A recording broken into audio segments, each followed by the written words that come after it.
مزيل العرق أو الديودورون. اخترعوا الزرياب في 1888. شكون هو الزرياب؟ أبو حسن علي بن نافع، أي عربي الأصل، ومن بلاد الرافدين اللي هي دابا العراق وسوريا وتركيا. وكان موسيقي كبير.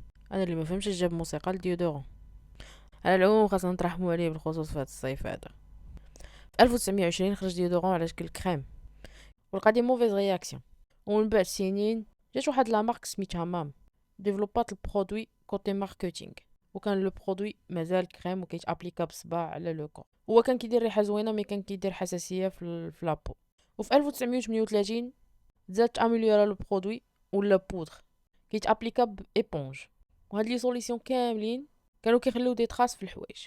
في 1960 بان اول ديودورون على شكل سبراي ولا سهل الاستعمال وإفيكاس.